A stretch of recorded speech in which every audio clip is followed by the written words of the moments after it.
You're listening to Sim Games TO Radio, where we celebrate the joys of urban chaos and laugh in the face of city planning. That's right, folks. Where else can you watch your citizens complain about traffic jams while simultaneously turning their homes into charming little fire hazards? Join us as we dive into the delightful disaster of managing a metropolis, where the only thing thicker than the smog is the bureaucratic red tape. So buckle up, grab your virtual hard hats, and prepare for a wild ride through the glorious mess we call Cities Skylines. Let's build some chaos, shall we? Good morning, good afternoon, or good evening, everyone.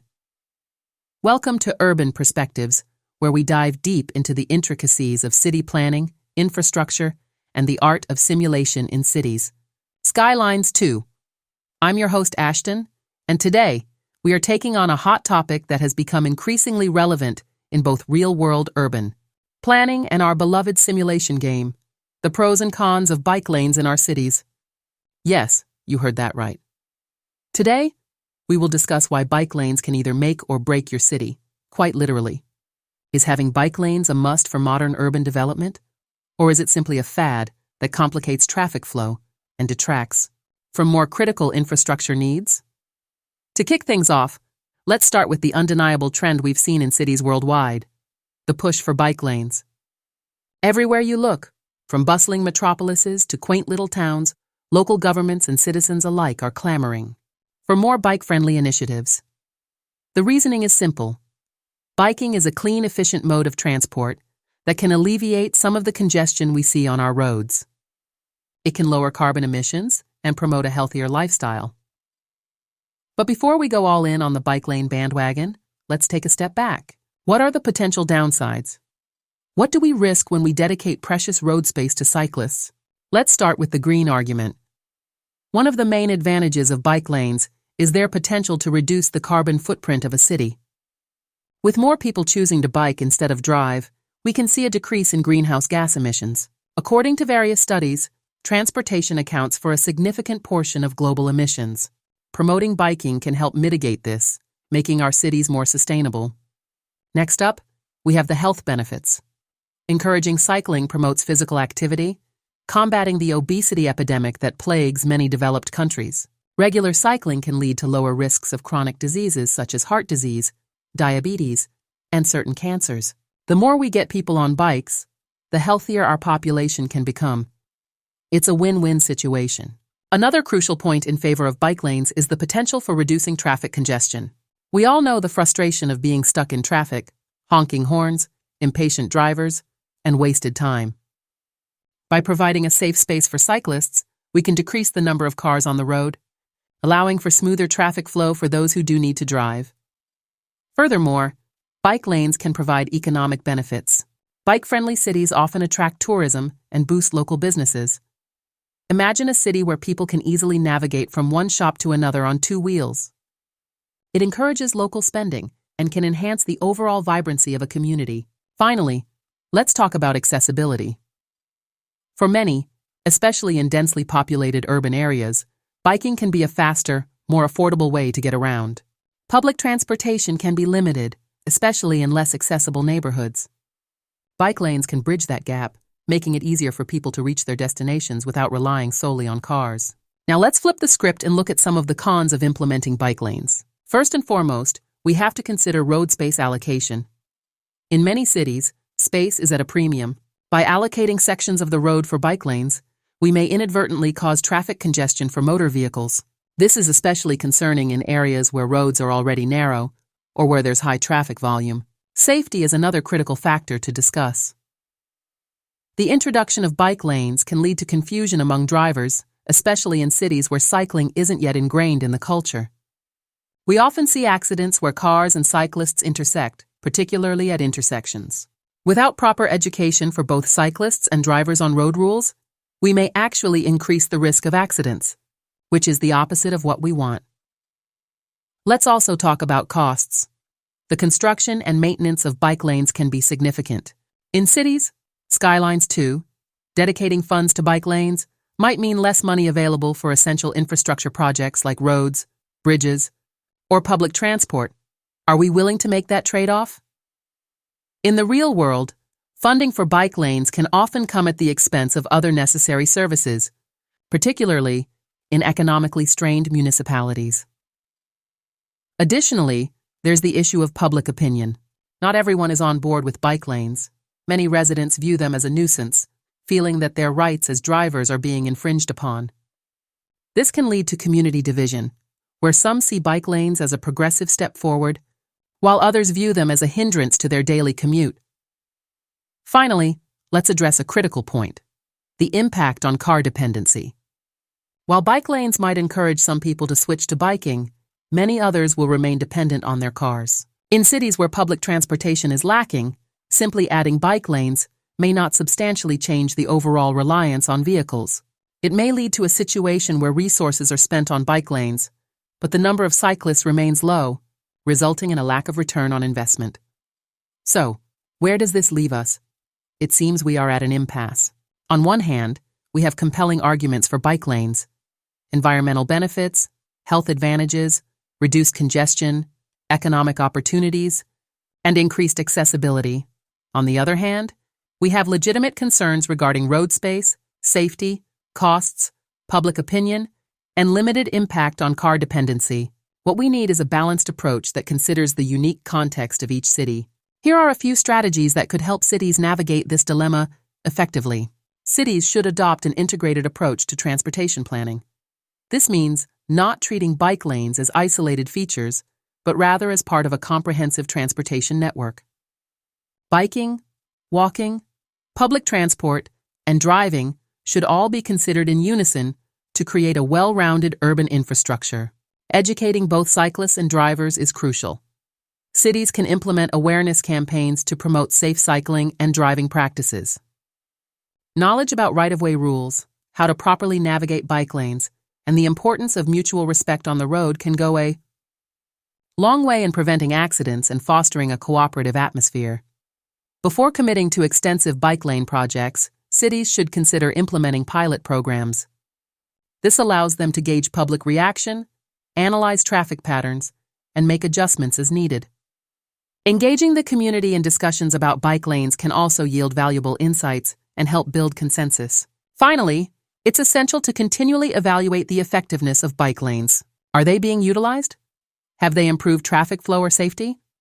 Regular assessments can help cities make informed decisions about whether to expand, modify, or eliminate bike lanes based on actual data. As we move forward in this era of urbanization, it's clear that the conversation surrounding bike lanes is only going to intensify. It's an issue that touches on environmental sustainability, public health, economic development, and the everyday lives of citizens. While bike lanes offer numerous benefits, we must also weigh their disadvantages and consider the broader implications for our cities. The key lies in finding that sweet spot, a balanced approach that considers the needs of all city dwellers, regardless of their mode of transportation. As we wrap up today's discussion, I encourage all city planners, residents, and avid Cities Skylines 2 players to engage in this conversation. What does your ideal city look like? How do you envision the future of urban mobility? Remember, folks, whether you're a die-hard cyclist or a car enthusiast, we all want the same thing: a city that works for everyone. Thank you for tuning in to Urban Perspectives. Until next time, keep planning wisely and ride safely. You're listening to Sim Games TO Radio, where we cheerfully watch our meticulously planned cities turn into chaotic wastelands. That's right, folks. Nothing says urban development quite like your citizens complaining about traffic jams while they casually stroll through a landfill park. Am I right? So grab your hard hats and maybe a gas mask, because today we're diving into the delightful disaster that is your latest Cities Skylines save file. Let's celebrate those charmingly inefficient public transport systems and watch as our beautiful skyline becomes a monument to to poor decisions. Buckle up. It's going to be a bumpy and possibly toxic ride. Good morning, good afternoon, or good evening, ladies and gentlemen, and welcome to Urban Blueprint, your go-to radio show for all things urban planning and city management. I'm your host, Urban Planner Ashton, and today we're diving deep into the fascinating yet often contentious world of road building in cities. Skylines, too. Now, I know what you're thinking. Roads? Really? But let me tell you, folks, roads are the backbone of any city. They are the arteries that keep our urban organisms alive and thriving. Build them right, and you'll have a bustling metropolis with smooth traffic flow and happy Sims. Build them wrong, and you might as well hand out frustration vouchers, because that's what your Sims will be feeling. So today, we're going to explore the right and wrong ways to build roads in cities. Skylines 2, complete with detailed analysis, informed opinions, and practical solutions to common road building dilemmas. Buckle up, everyone. It's going to be a bumpy ride. Before we even lay down a single piece of asphalt, we need to understand the critical importance of planning. Road placement isn't just about connecting dots on a map. It's about foreseeing the needs of your city and accommodating future growth. Understand your terrain. The first step to effective road building is understanding the geography of your city. Is it flat? Hilly? Does it have rivers cutting through it? Each terrain requires a different approach to road building. For instance, in a hilly area, you'll need to consider winding roads and switchbacks, while in flatter regions, a grid system might work best. Traffic flow. Next, consider how traffic will move throughout your city. You want to create a network that allows for smooth transitions from residential to commercial to industrial zones. If you simply lay down roads without thinking about their connections, you're setting yourself up for a tangled mess of traffic jams. Zoning considerations. Remember that road placement will affect zoning. Residential areas need to be easily accessible, but you also want to minimize traffic to ensure a peaceful living environment. Balancing accessibility with quality of life is key. Now, let's get into the nitty-gritty of the right ways to build roads. These are tried and true methods that can make your city planning experience smoother and more efficient. One of the most effective ways to lay out your roads is through a grid system. This method is straightforward and promotes easy navigation for your Sims. The pros are as follows. Easy to expand. A grid layout allows for straightforward expansion as your city grows. Efficient traffic flow. With multiple routes available, your Sims can easily navigate the city without getting stuck in traffic. These are the cons. Can feel repetitive. A grid system may lack character and variety. Consider mixing in some curved roads or cul-de-sacs for aesthetic appeal. One-way roads can significantly improve traffic flow, especially in congested areas. By directing traffic in a single direction, you can prevent bottlenecks and ensure that your Sims can get where they need to go quickly. Pros. Reduces congestion. Fewer intersections and turns mean smoother traffic flow. Enhanced safety. Less chance of accidents at intersections when traffic is streamlined. Cons. Confusion for Sims.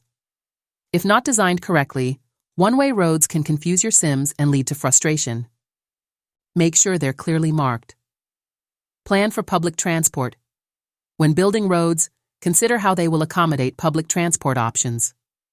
Buses, trams, and trains can help alleviate traffic congestion, so integrating their routes into your road planning is crucial. Pros. Reduces car dependency. The more options you give your Sims for public transport, the less they'll rely on cars. Increases accessibility. Ensures that all areas of your city are connected to public transit. Cons. Requires careful planning. Integrating public transport requires foresight and can complicate your road layout. 4. Use roundabouts. Roundabouts are a fantastic alternative to traditional intersections. They can help reduce accidents and improve traffic flow. Pros. Improve traffic efficiency. Roundabouts keep traffic moving, reducing the need for traffic lights. Safer for pedestrians. Properly designed roundabouts can include pedestrian crossings, improving safety. Cons. Can be confusing. For some players and Sims, roundabouts can be intimidating. Ensure they're well marked and easy to navigate. Create hierarchical roads. Designing a hierarchy of roads can help manage traffic flow more effectively. Create arterial roads for high-speed traffic and smaller residential streets for local access.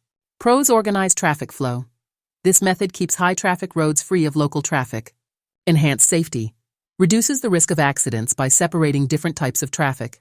Cons: requires more planning.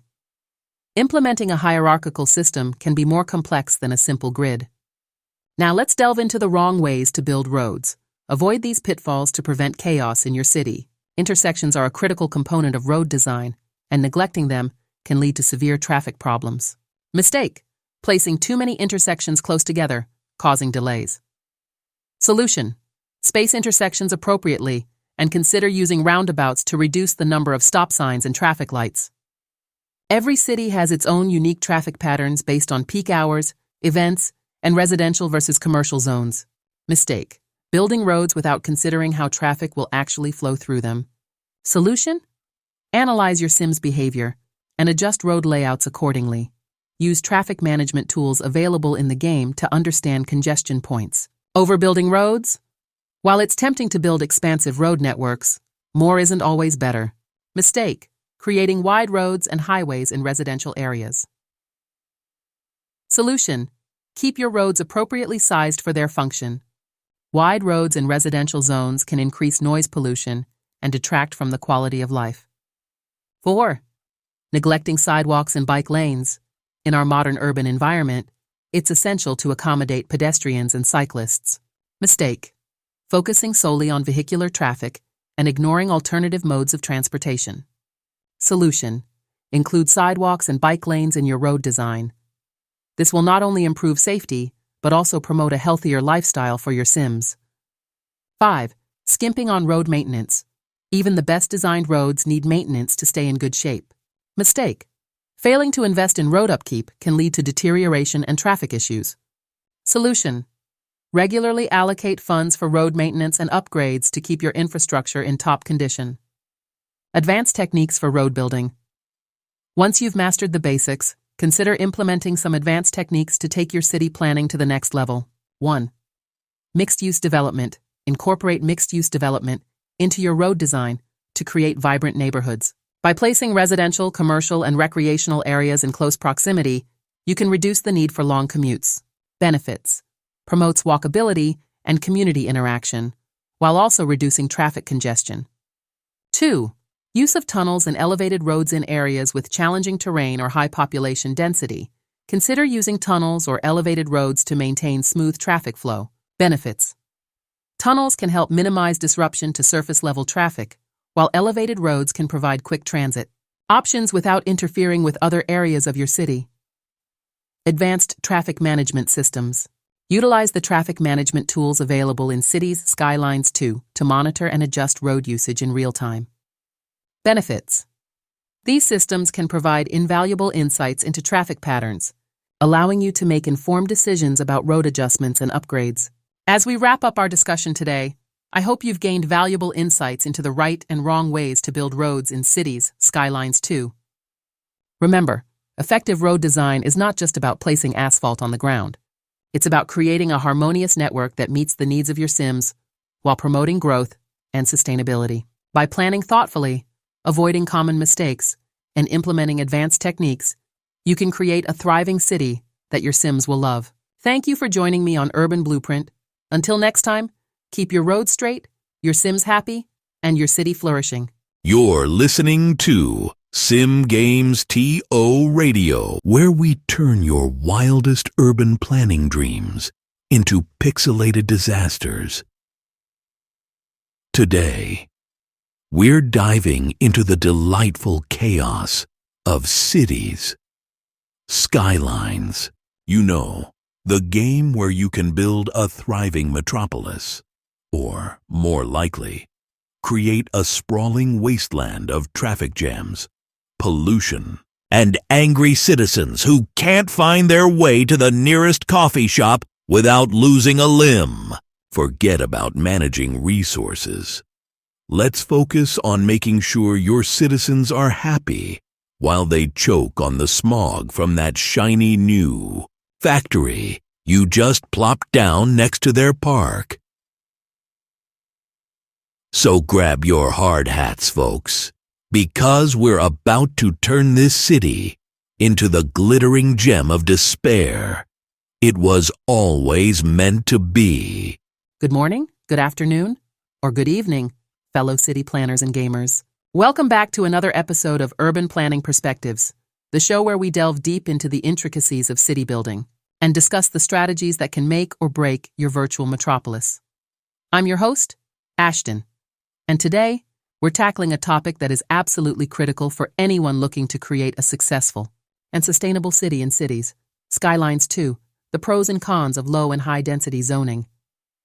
Now, zoning is one of the foundational aspects of city planning, affecting everything from traffic patterns and infrastructure, demands to the happiness and productivity of your Sims. In a game that simulates the complexities of urban development, understanding how to balance these zones is paramount. So grab a coffee, sit back, and let's dig into the details. Before we get into the nitty-gritty of pros and cons, let's clarify what we mean by low and high-density zoning. Low-density zoning. This typically includes residential areas with single-family homes, parks, and some small businesses. It's characterized by more open space, less crowded streets, and a suburban feel. In terms of gameplay, this translates to fewer buildings occupying a larger land area. High-density zoning. On the flip side, high-density areas are packed with skyscrapers, multi-story apartment complexes, and busy commercial districts. This type of zoning maximizes land use, leading to bustling urban centers filled with a greater number of Sims. The case for low-density zoning. Let's start with low-density zoning. Quality of life. One of the primary benefits of low-density zoning is the quality of life it can provide to your Sims. Homes are often larger, with more green space, which contributes to lower stress levels and higher happiness. Sims living in these areas typically have more access to parks and recreational areas, leading to healthier lifestyles. 2. Reduced traffic. Congestion. Low-density areas generally mean less traffic. With fewer people per square mile, the streets can remain clear, allowing for easier navigation for both vehicles and pedestrians. This means that emergency services can respond more quickly, and public transport systems, while less critical in these areas, can operate more efficiently. Environmental benefits. From an environmental standpoint, low-density zoning allows for more green space, which can help reduce pollution. Parks and natural reserves can act as carbon sinks, and the open space can support biodiversity. 4. Aesthetics. Many players appreciate the aesthetics of low-density neighborhoods. There's something appealing about tree-lined streets and single-family homes. It offers a nostalgic, picturesque view that can enhance the overall enjoyment of your city-building experience. The downsides of low density. Zoning. However, it's essential to balance those benefits with the drawbacks. 1. Inefficiency in land use. One of the most significant cons of low-density zoning is its inefficiency. You're using a lot of land to house relatively few Sims. This can lead to sprawling cities, which not only look less organized, but can also lead to increased infrastructure costs. 2. Increased infrastructure costs. More land means more roads, more utilities, and more resources spent on services like waste management and emergency services. Maintaining a sprawling low-density city can quickly become a financial burden. 3. Dependency on cars. Low-density neighborhoods often require cars for even basic errands. This reliance can lead to increased traffic, higher emissions, and ultimately a poorer quality of air. If you're aiming for a walkable city, low-density zoning can work against you. 4. Limited economic opportunities. Lower population density often translates to fewer businesses, which can limit job opportunities. This may lead to long commutes for your Sims who need to travel to work in high-density areas, further exacerbating traffic issues. The case for high-density zoning now? Let's shift gears and explore the advantages of high-density zoning. 1. Maximized land use. The most apparent benefit of high-density zoning is the maximization of land use. You can fit more people and businesses into a smaller area, which can lead to vibrant urban centers. This density creates opportunities for diverse services and amenities. Improved public transport. High-density areas encourage the development of efficient public transportation systems. With more people in close proximity, it becomes feasible to invest in subways, buses, and other transit options, reducing reliance on cars and lessening traffic congestion. Economic growth. A higher density of people often leads to a higher density of businesses. This economic concentration can create job opportunities, stimulate local economies, and even foster innovation. Think of it as a hotbed for startups and enterprises. Cultural vibrancy. High-density zoning often results in more cultural attractions. With a bustling urban environment, you're more likely to find theaters, restaurants, art galleries, and nightlife, all of which can make your city more exciting and appealing to residents and tourists alike. The downsides of high-density zoning, of course, high-density zoning is not without its drawbacks. 1. Overcrowding. One of the biggest issues with high-density zoning is overcrowding. Too many Sims crammed into one space can lead to higher levels of stress, a decline in happiness, and ultimately, a mass exodus if conditions become unbearable. 2. Traffic congestion. While high-density zoning promotes public transport, it can also lead to significant traffic issues, especially if public transit systems aren't adequately developed. More Sims mean more cars on the road, which can negate some of the benefits of dense zoning.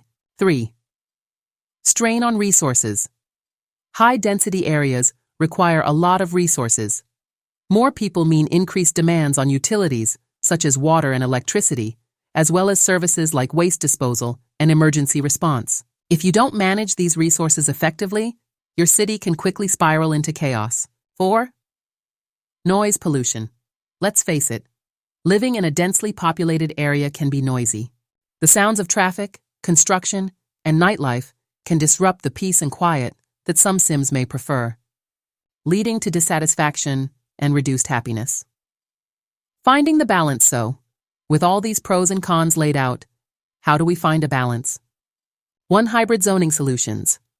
One effective approach is to adopt hybrid zoning solutions. By strategically placing high-density zones near commercial centers and transit hubs while reserving low-density zones for residential neighborhoods, you can create a well-rounded city that offers the best of both worlds. Infrastructure planning. Regardless of the zoning you choose, thoughtful infrastructure planning is essential. Ensure that you have adequate public transport, utility systems, and emergency services to support your zoning choices. 3. Encouraging mixed-use development. Mixed-use developments can be a great compromise. By incorporating residential, commercial, and recreational spaces within the same areas, you can foster a sense of community while minimizing the drawbacks of either zoning type. 4. Sustainable practices.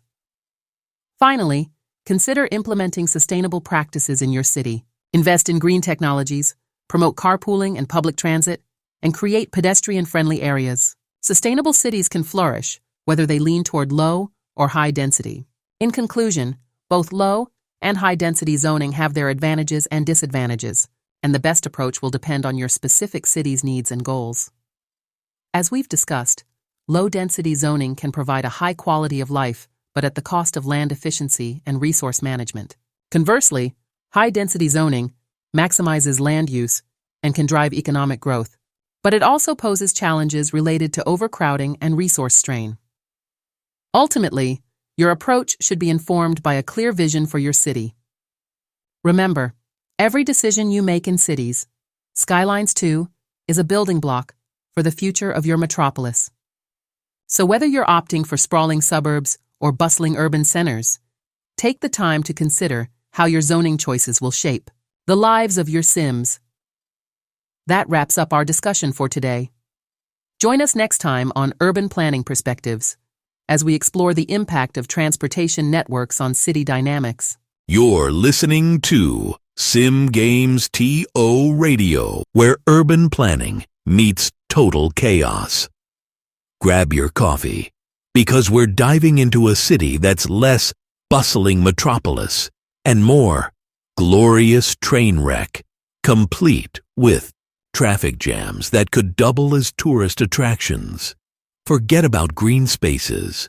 We've got enough industry to make you feel like you're living in a cloud of barbecue smoke.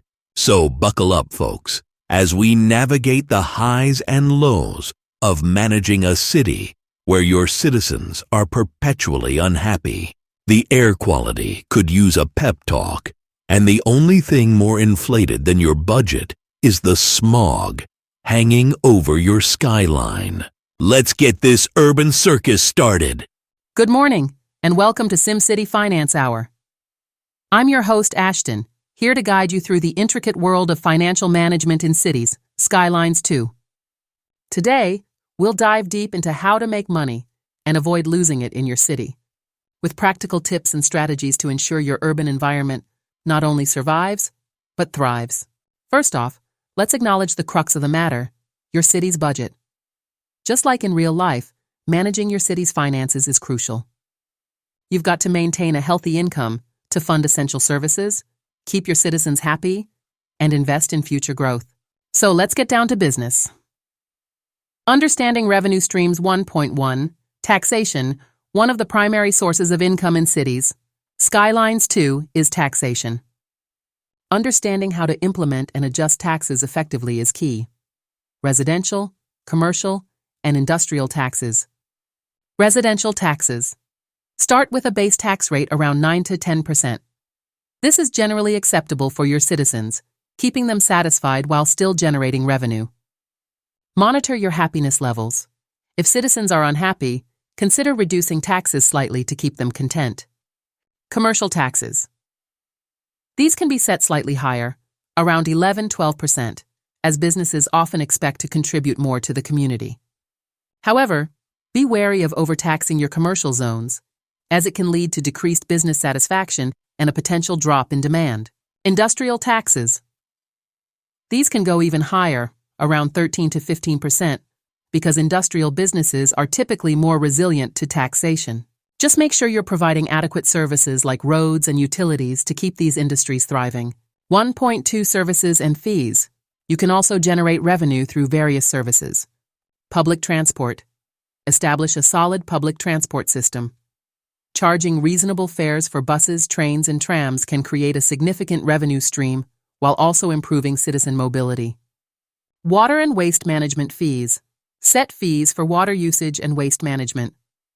Keep these fees reasonable. Overcharging can lead to discontent among your citizens. 1.3 Tourism. Developing a tourism sector can also provide significant income. Focus on creating attractions, parks, and leisure areas that draw visitors. Remember to invest in good public transport to help tourists navigate your city easily. Cultural attractions. Museums, theaters, and concert halls can generate income through ticket sales. Ensure you balance these attractions with enough residential and commercial support to maintain a vibrant atmosphere. 1.4 Trade and export. Creating trade routes can lead to substantial profits, especially with industrial goods. Invest in cargo ports and airports to facilitate trade. Ensuring efficient transportation routes will maximize your exports and reduce costs. 2. Investing wisely. 1. Infrastructure development. Investing in the right infrastructure is crucial for your city's growth. Focus on the following. Roads and transport. High-quality road networks improve traffic flow, increasing business productivity and citizen satisfaction. However, don't overspend. Prioritize essential routes and upgrade existing ones instead of building new ones. Utilities. Ensure your water, electricity, and waste management services are efficient and well-maintained. This avoids costly upgrades down the line and minimizes service outages that can lead to citizen unhappiness. 2.2 Education and healthcare. Investing in education and healthcare is essential for long-term financial success. Educated citizens can contribute more to the economy, while healthy citizens are more productive. Schools and universities. Build schools early on to raise education levels.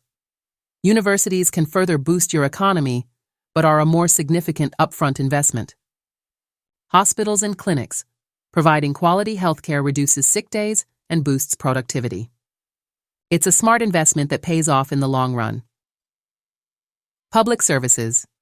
While public services are an expense, they're also an investment in your city's future. Balance the budget by ensuring you provide necessary services without overspending. Fire and police departments. These services help maintain safety and security, which in turn keeps citizens happy and reduces crime-related costs. 3. Avoiding financial pitfalls. 3.1 Overexpanding. Too quickly. One of the biggest mistakes city planners make is overexpanding too rapidly. It can lead to budget deficits and a loss of control over your city. Gradual growth. Focus on developing existing neighborhoods before expanding into new areas. This allows for better management of resources and services. Demand management. Pay attention to the demand for residential, commercial, and industrial zones. Overbuilding can lead to a surplus that drives down property values and revenue. 3.2. Neglecting debt management.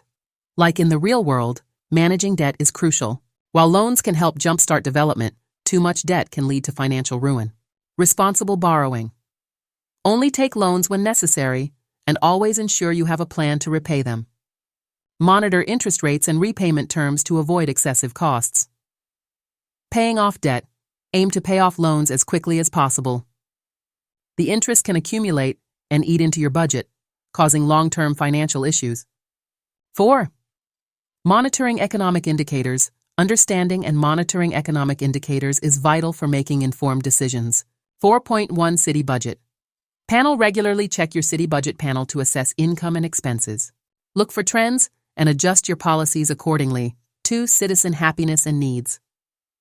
Keep an eye on citizen happiness and needs. Unhappy citizens will lead to lower tax revenue and increased expenses due to demands for services. Regularly survey your population and adjust your services and tax rates based on their feedback. 5. Adapting to changes. The world of cities. Skylines 2 is dynamic. Be prepared to adapt to changes, whether they are economic downturns or natural disasters. 5.1. Economic downturns. In case of an economic downturn, consider temporary tax cuts to stimulate growth and maintain citizen happiness. Focus on essential services and reduce discretionary spending until the economy recovers. 5.2. Natural disasters. Natural disasters can have a significant impact on your city's finances. Prepare for this by investing in disaster preparedness measures, such as early warning systems and emergency response units. 6. Conclusion. A balanced approach. In conclusion, creating and maintaining a financially stable city and cities. Skylines 2 requires a balanced approach. By understanding your revenue streams, investing wisely, avoiding financial pitfalls, and adapting to changes, you can build a thriving metropolis. Remember, your city is not just a set of buildings and roads. It's a living, breathing organism that needs careful nurturing and management. Always keep an eye on the bigger picture, and never hesitate to tweak your strategies as your city evolves. Thank you for tuning in to SimCity Finance Hour. I hope you found this discussion informative and helpful in your journey to becoming a successful city planner. Until next time, keep building smart, and may your budgets always be balanced. You're listening to Sim Games TO Radio, where your dreams of urban planning meet the harsh reality of watching your carefully crafted metropolis turn into a chaotic symphony of traffic jams and pollution. That's right, folks. If you ever wondered what it's like to be a mayor with no idea what you're doing, you've come to the right place. Here, we celebrate the joys of watching your citizens thrive in an everlasting gridlock while praying to the great God, public transport, that someone will invent a bus that doesn't break down every 5 minutes. So grab your coffee, put on your hard hat, and let's dive into this delightful disaster we call Cities Skylines. Good morning, ladies and gentlemen, and welcome back to City Planning Perspectives, the show where we delve deep into the intricate world of urban development, infrastructure, and the nuances of city management. I'm your host, Ashton, and today we are going to discuss a fundamental aspect of city building in cities, Skylines. 2. Zoning. Zoning is not just a game mechanic. It's the backbone of any thriving metropolis.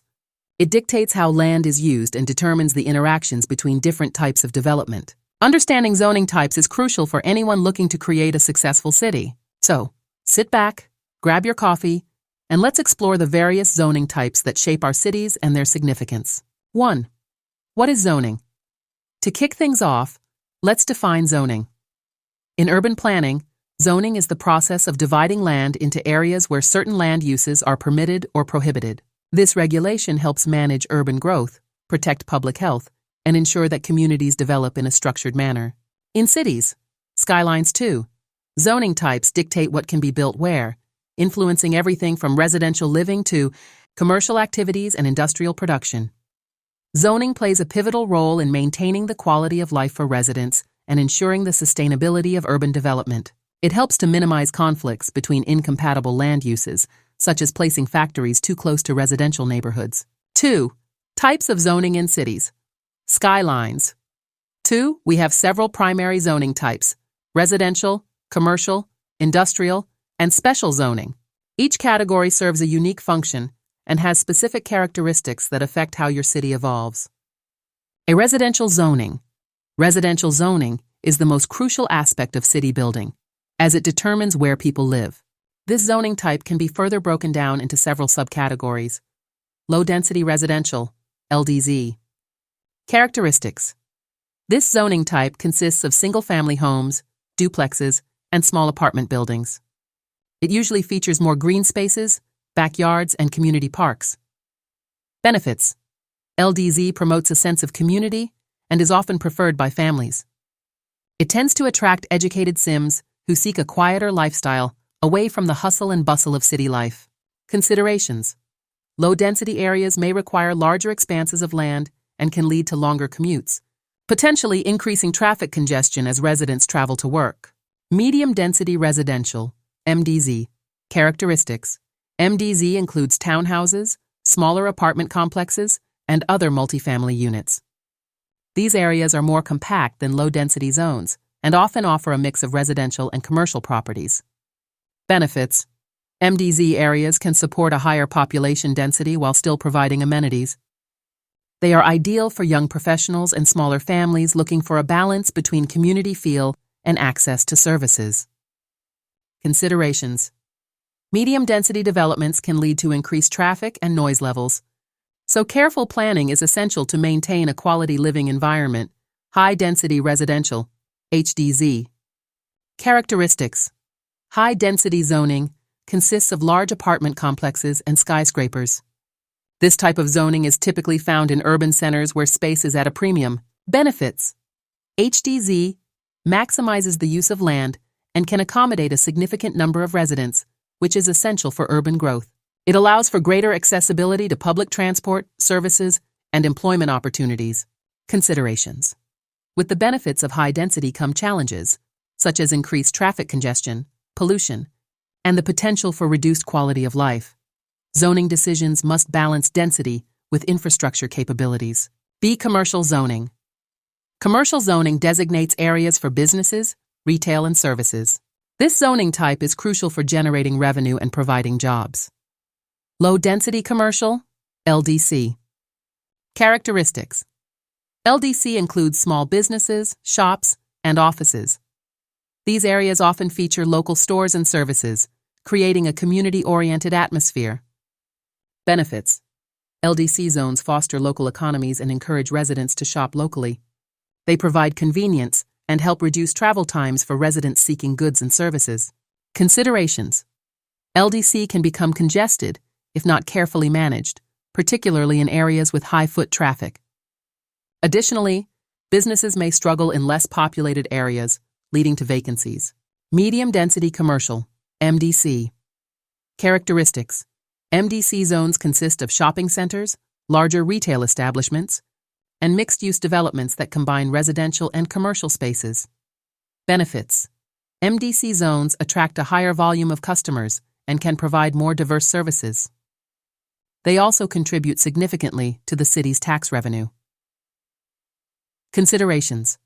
High traffic in these areas can lead to congestion, and if not designed well, MDC zones may lack adequate parking and accessibility. High-density commercial, HDC. Characteristics. HDC encompasses large retail complexes, corporate offices, and high-rise buildings in urban centers. Benefits. HDC zones are critical for economic growth and can significantly enhance job creation and tourism. They are often located near public transport hubs, making them accessible. Considerations. The intensity of HDC zones can lead to noise pollution and traffic congestion. It is vital to ensure that infrastructure can support high-density development. See industrial zoning. Industrial zoning is essential for economic development, providing spaces for manufacturing, warehousing, and distribution. Light industrial, LI. Characteristics. Light industrial zones include small-scale manufacturing, warehouses, and distribution centers. These areas typically do not generate significant noise or pollution. Benefits. LI zones can provide jobs while minimizing the environmental impact. They often coexist well with commercial and residential areas, making them versatile. Considerations. Even light industrial activities can lead to traffic issues if not adequately planned. Heavy industrial, HI. Characteristics. Heavy industrial zones are designated for large factories, power plants, and other high-impact industries.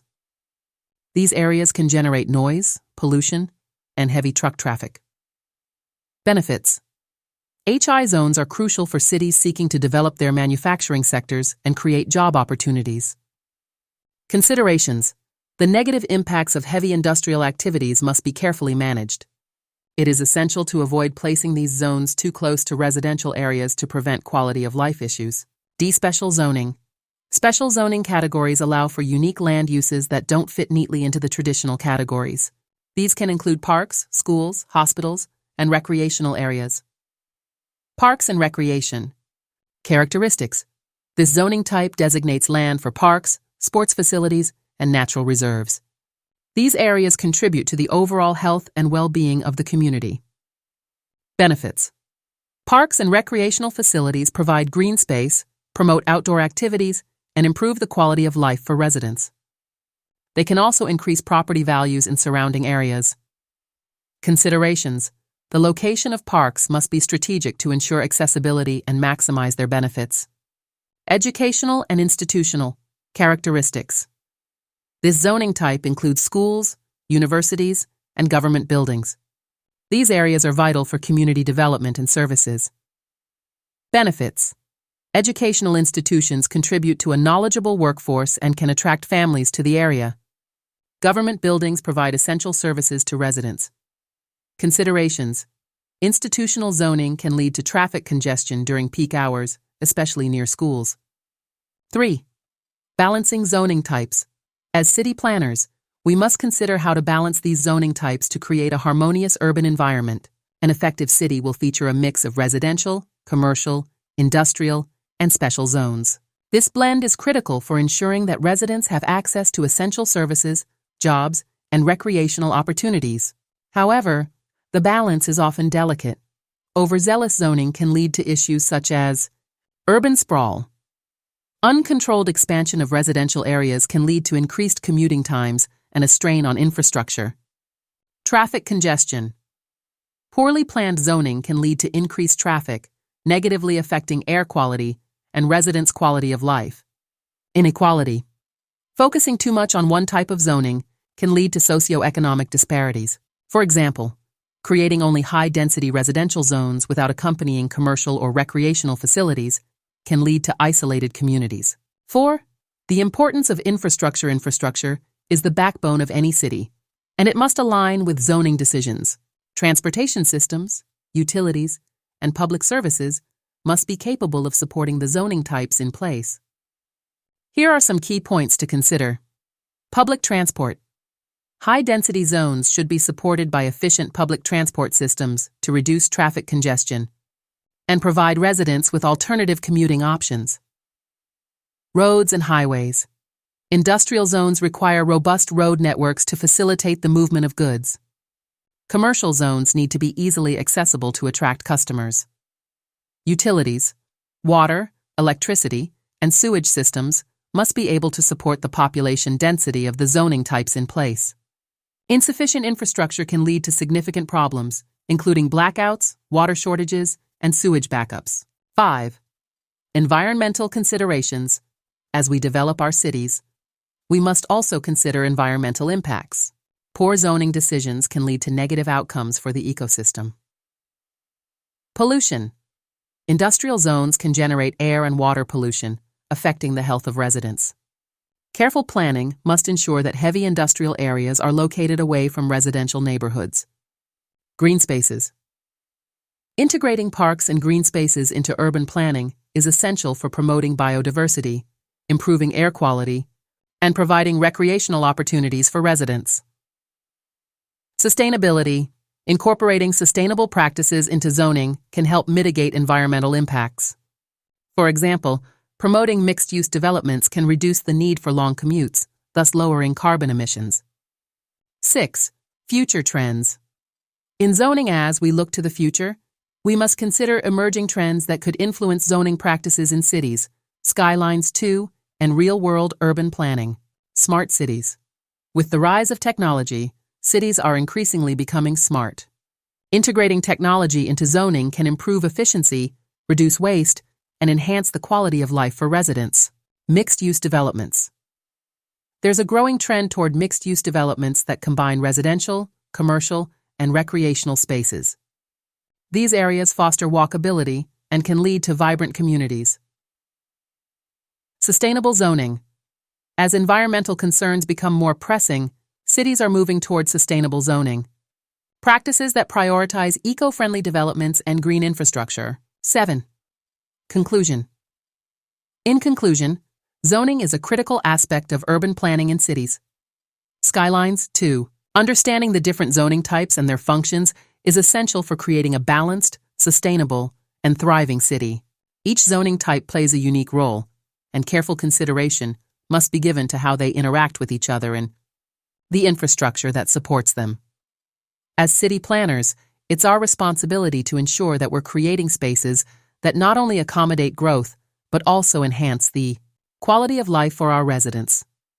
By prioritizing a mix of zoning types, investing in infrastructure, considering environmental impacts, and embracing future trends, we can create cities that are not only functional, but also vibrant and livable.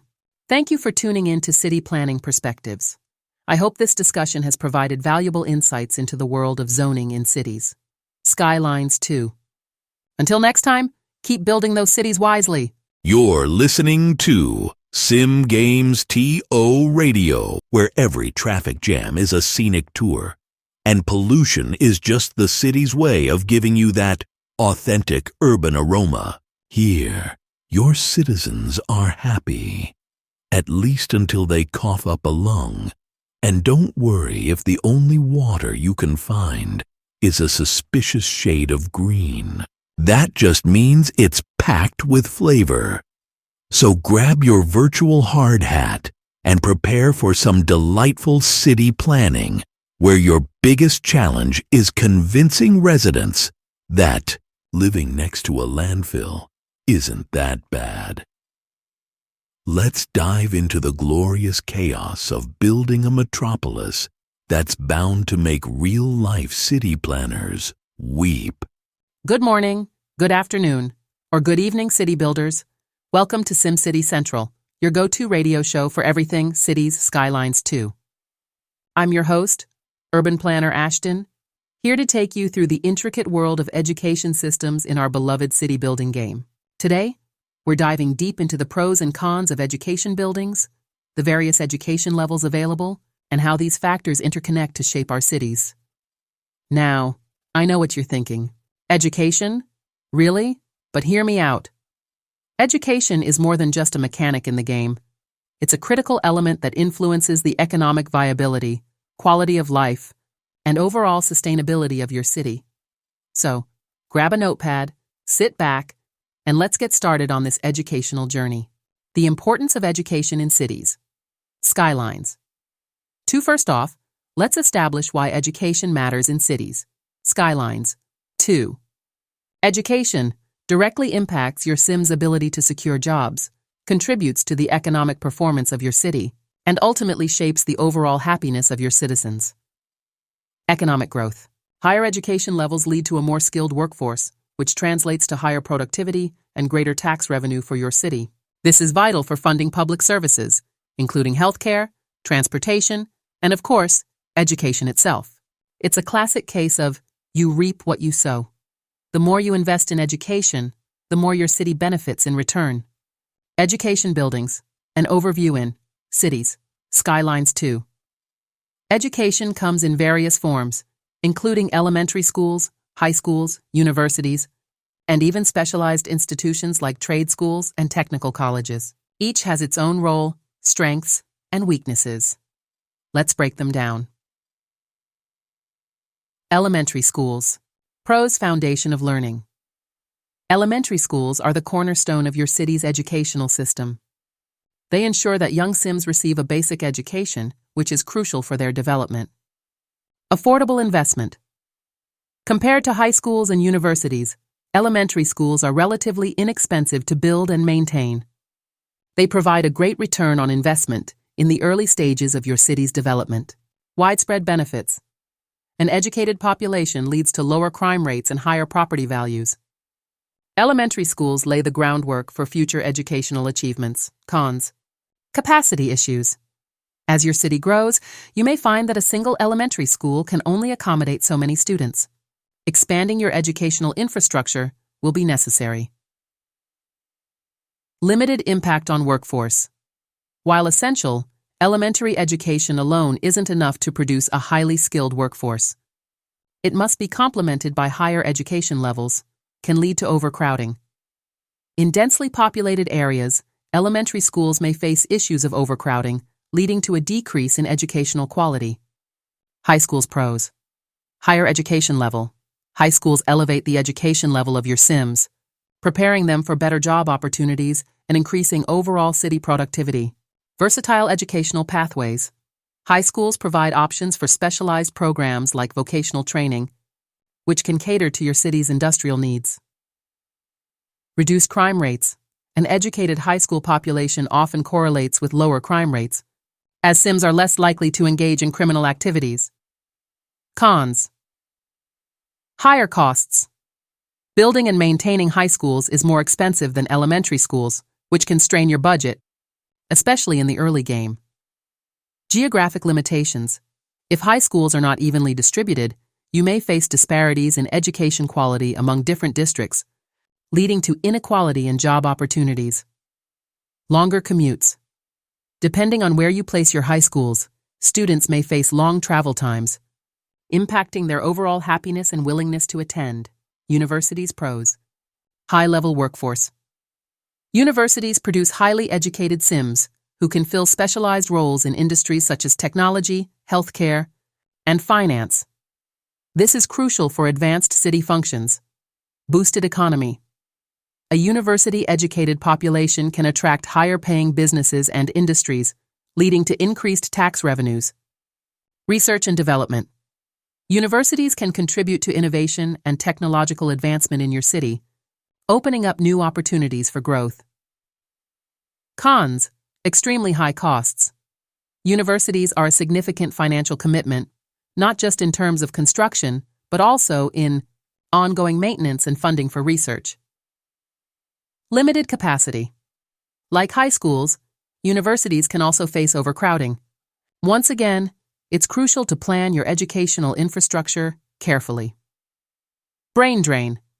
If your city's university is not attractive enough, you may find that your educated Sims leave for better opportunities elsewhere, creating a so-called brain drain. Trade schools and technical colleges pros. Focused skill development. Trade schools provide specialized training that equips Sims with the skills needed for specific jobs, particularly in industries like construction, manufacturing, and technology. Lower costs. Compared to universities, trade schools are generally more affordable, providing a great option for cities on a budget. Quick employment pathways. Graduates from trade schools often enter the workforce more quickly, helping to alleviate unemployment rates in your city. Cons. Limited scope. While they offer specific skills, trade schools do not provide a comprehensive education. They may not equip Sims for higher-level roles in various sectors. Stigma. There can be a societal stigma attached to attending trade schools, which can impact the perceived desirability of these institutions. Dependence on industry. The success of trade schools is often tied to the local job market. If industries decline, so does the demand for trade school graduates. Education levels. A breakdown. Now that we've covered the buildings themselves, let's discuss the different education levels and their implications for your city. Uneducated Sims pros. Low cost of living. Uneducated Sims typically have lower salary expectations, which can keep your city's wages down, making it attractive for businesses looking to minimize labor costs. Manual labor. Availability. A larger uneducated workforce can be beneficial for industries that rely on manual labor, ensuring that your factories and farms stay operational. Cons. Low productivity. Uneducated Sims are often less productive, which can stifle economic growth and innovation in your city. Higher crime rates. A population with low education levels can lead to increased crime, which poses a risk to the safety and security of your community. Limited job opportunities. Uneducated Sims may struggle to find jobs, leading to high unemployment rates and lower overall happiness. Educated Sims pros. Skilled workforce. Educated Sims contribute significantly to your city's economic growth, as they can fill skilled positions in various industries. Higher quality of life. A more educated populace often results in higher overall happiness and better health outcomes, leading to a vibrant community. Reduced crime. With education often comes better decision-making skills, leading to lower crime rates and a safer city. Cons. Higher salary expectations. Educated Sims may demand higher wages, which can increase operational costs for businesses and put a strain on your city's budget. Overqualified workforce. In some cases, a highly educated population may struggle to find jobs that match their skill levels, leading to dissatisfaction and potential emigration. Brain drain. Risk. If local opportunities are insufficient, educated Sims may leave in search of better prospects, undermining your city's development. Highly educated Sims pros, innovation and growth. Highly educated Sims drive innovation and technological advancements, making your city more competitive in the global market. Attractiveness to businesses. A city with a highly educated workforce can attract high-tech companies and other industries looking for skilled labor, boosting the local economy. Civic engagement. Highly educated Sims are often more engaged in their communities, leading to a stronger civic culture and increased participation in local governance. Cons. Resource-intensive. Supporting a highly educated population requires significant investment in education, public services, and infrastructure. Potential for unemployment.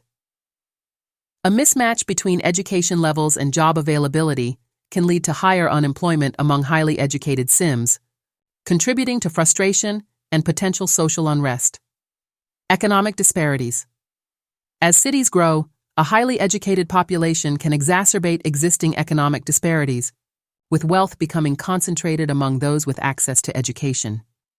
Balancing education levels. One of the most significant challenges you will face as a city planner in Cities Skylines 2 is balancing the various education levels within your city. Here are a few strategies to consider. Plan for growth. Always anticipate your city's growth. As your population increases, so too will the demand for education. Build schools and universities early, and often to ensure you don't fall behind. Diverse educational options. Offer a range of educational facilities to cater to different needs. Not every Sim will want to pursue a traditional university education, so having trade schools and vocational programs can help meet diverse demands. Monitor satisfaction levels. Keep an eye on your Sim's satisfaction levels regarding education.